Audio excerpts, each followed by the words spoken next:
Hello, everybody, and thank you for tuning in to the weekly report. The Hegseth killings must stop. Last week, the Pentagon, under War Secretary Pete Hegseth, carried out yet another military attack on a boat in the high seas that the administration claims is smuggling drugs. That makes 23 boats blown up by the U.S. military in the waters off Latin America, most near Venezuela, and nearly 100 persons killed.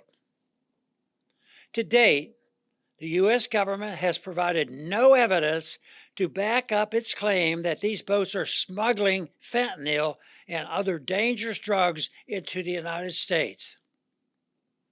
The U.S. Drug Enforcement Administration has reported that Venezuela neither manufactures nor transports fentanyl to the U.S.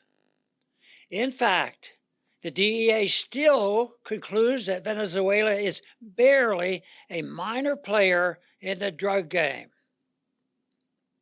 Is this really about drugs, or is it about regime change for Venezuela?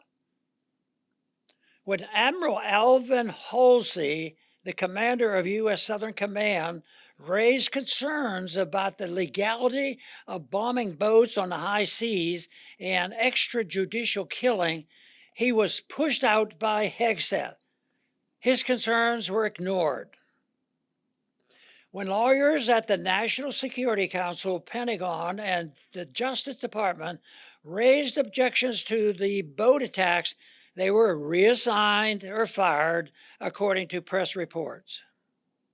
Finally, President Trump's own appointed lawyers at the Justice Department came up with a justification for killings, but it's classified. Last week, the media reported on an incident from the September where 2 survivors of the U.S. strike were left clinging to the wreckage of their boat when the orders came to kill them too. It was clearly an illegal order, even according to the Pentagon's own laws of war manual. Many Americans will not want to hear this, but this entire operation is illegal and immoral. From blowing up survivors to blowing up the boats in the first place, there is no legal justification to use military force against boats on the high sea that pose no imminent military threat to the United States. Many supporters of this policy argue that the killings are self-defense because narco-terrorists are using narcotics as weapons against the American people. That is certainly what the administration is claiming, having invented narco-terrorist as a new term to justify the killings. Sadly, this shows how effective government war propaganda still is.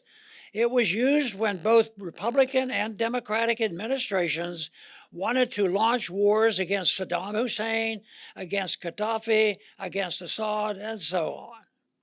New slogans are invented, and a good deal of the public happily adopts them as their own. Anyone who challenges the new slogans is deemed unpatriotic or weak. When the war goes badly, they pretend they were never fooled by government lies. Then it happens again, and they repeat the new war slogans. The war on drugs was launched by President Nixon a half-century ago. It is obviously another failed government program. Raising the stakes in a failed war is foolish and counterproductive. The solution to smuggling during the alcohol prohibition was not to start bombing the bootleggers. It was to come to terms with basic economics. You cannot kill demand by killing supply. More Americans die each year from alcohol use than from fentanyl use. Will strikes soon be launched against alco-terrorists who are killing Americans? Of course not, we hope. That is the danger of throwing away the laws of war. Anything can happen next.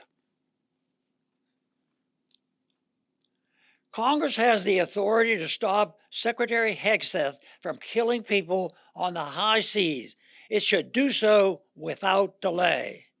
Thanks for listening.